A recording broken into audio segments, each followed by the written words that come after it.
शिक्षा मंत्री से भी मैंने बात किया, शिक्षा मंत्री को अपनी कमेटी में भी बुलाया था सभापति के कक्ष में। सभापति ने भी कहा, हम लोगों ने भी कहा और शिक्षा मंत्री तमाम पदाधिकारियों के साथ थे, स्वीकार किया था और हम लोग भी शिक्षा समिति से भी इनके पक्ष में। नमस्ते, आप झकास भारत देख रहे हैं। मेरा नाम आदित्य कुमार है, साथ में नवल किशोर यादव जी। सुनते हैं क्या कुछ कहते हैं इस वीडियो में। गर्दनी बाग में सर बैठने से भी रोका जा रहा है बच्चों को। बच्चे अगर गर्दनी बाग में नहीं बैठेंगे तो कहाँ बैठेंगे? टेंट भी अपने पैसे से बच्चे लगाए थे सर। ये घोर अनर्थ है और इससे सप्रेस नहीं कर सकते। अगर सप्रेस आंदोलनकारियों को कोई सप्रेस कर दिया होता तो अंग्रेजों ने तो भारत को आंदोलन पर ही मुक्त कराया है। तो ये जो नए अंग्रेज बने हैं, जब पुराने अंग्रेजों ने आंदोलनकारियों को अपनी मांगों के लिए नहीं हटा सका और भारत को आंदोलनकारियों ने ही मुक्त कराया गुलामी से, तो इन बच्चों को आप सप्रेस करके कहां ले जाएंगे? वो कहीं जाने वाला नहीं, इसके परिणाम अच्छे नहीं होते। आप शिक्षकों के नेता हैं, आपके द्वारा किस तरह की मदद की जा रही है बच्चों को? हम तो इनके लिए हमेशा सदन से लेके सड़क तक अपनी बातों को रखते हैं। शिक्षा मंत्री से भी मैंने बात किया, शिक्षा मंत्री को अपनी कमेटी में भी बुलाया था सभापति के कक्ष में। सभापति ने भी कहा, हम लोगों ने भी कहा और शिक्षा मंत्री तमाम पदाधिकारियों के साथ थे, स्वीकार किया था और हम लोग भी शिक्षा समिति से भी इनके पक्ष में अनुशंसा किया। नीरज जी आपके साथी हैं, वो बोल रहे हैं कि आप न्यायालय की रुक जाइए आप लोग।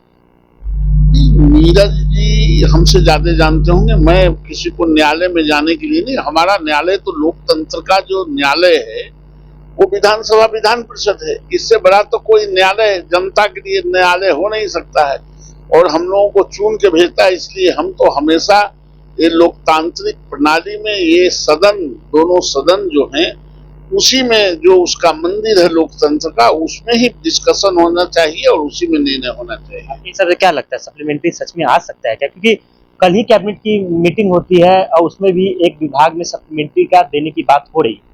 नहीं, सप्लीमेंट्री तो देना ही। अच्छा, सप्लीमेंट्री कोई खराब क्या है भाई? आप जब एक ही आदमी को 4 जगह रिजल्ट निकाल दिया, 3 जगह वो ज्वाइन नहीं करेगा तो उसके बाद का जो होगा वो मिलेगा ना। स्वाभाविक है, एक टेंडर से गायब हो जाता है तो उसके नीचे वाला टेंडर को मिलता है ना। नई कौन बात है? आप कौन नया कानून बना रहे हैं? मिलना ही चाहिए। आपको शिक्षक चाहिए तो जितना पर आपने लिया है उतना ही पर वो बच्चों का है, तो आप उसको क्यों नहीं दीजिएगा?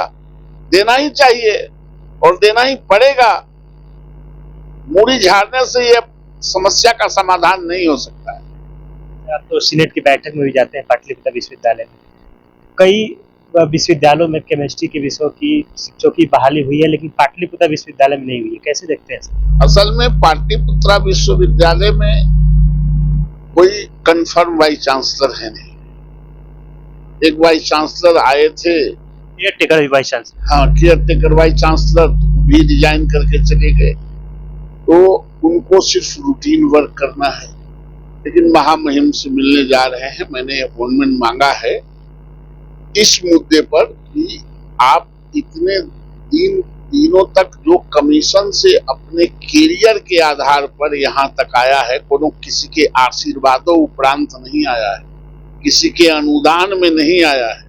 एक कैरियर बनाने में 25 साल, 30 साल, 32 साल, 40 साल लग जाता है।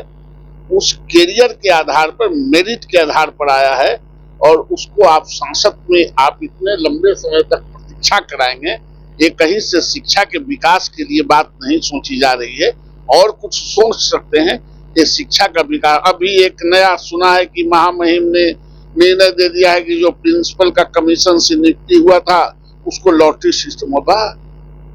मतलब कि आपको अब लॉटरी सिस्टम का मतलब कि आपको डर लग रहा है कि वाइस चांसलर ऊपर नीचे करेंगे, तो ये बहाली कौन किया वाइस चांसलर को?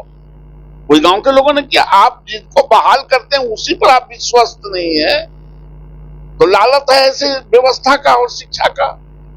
हम टॉप किए हैं और हमको आप मरे लॉटरी में निकाल दीजिए मरे टूटे इंस्टीट्यूशन में। जो मरे टूटे इंस्टीट्यूशन से आया है, जो 100वां रैंक में है उसको आप बना दीजिए अच्छे इंस्टीट्यूशन का, ये भी इंस्टीट्यूशन मर जाएगा और जो साइंस कॉलेज ऐसे इंस्टीट्यूशन है वो भी मर जाएगा।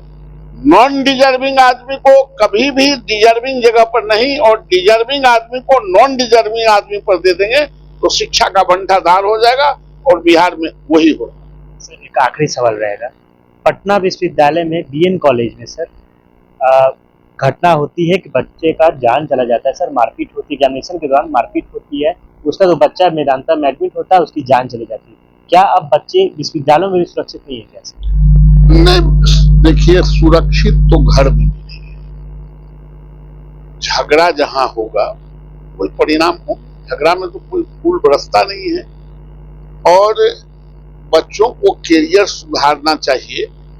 अब कॉलेज के प्रिंसिपल हंटर लेके तो बच्चों के साथ घूमते नहीं रहेगा, इसलिए बच्चों को अपने भी संजीदगी से अपने बारे में सोचना चाहिए। हालांकि अब तो ये घटनाएं बहुत कम हो गए हैं, पहले ज्यादा होता था, लेकिन अब कैरियर के प्रति इतना सजग है बच्चे कि वो तो अपने जीवन के जो बहुमूल्य पाठ है खेलने खिलाने का वह भी छूट गया है। तो मैं इसको कंडेम करता हूं और वैसे जो आपराधिक किस्म के बच्चे हैं उस पर कार्रवाई होनी चाहिए। बच्चे बोल रहे हैं कि सर बाहरी आते हैं लोग और हमारे साथ मारपीट करते हैं। नहीं ना, बाहरी कैसे चला जाएगा? बाहरी कोई ले जाएगा तबे ना बाहरी जाएगा। बाहरी कोई उसी में से बच्चे बुला के ले जाएंगे बड़ो प्लेयर तभी न जाएगा। आखिर उसमें कॉलेज और यूनिवर्सिटी क्या करे? ये तो पूरी तरह से बच्चों को समझना चाहिए कि जहां उनको शिक्षा ग्रहण करने का जगह है वहीं अगर अखाड़ा बना देंगे तो वो खतरनाक बात है। जकास भारत आप देख रहे थे, मेरे साथ अभी सर थे और मेरा नाम आदित्य कुमार है। जकास भारत से जुड़े एक एक अपडेट को हम लोग तैयारी से लेकर शिक्षक पदक से लेकर तमाम जो अभ्यर्थियों का मुद्दा है हम लोग लेके आते रहते हैं। मेरा नाम आदित्य कुमार हुआ, बहुत बहुत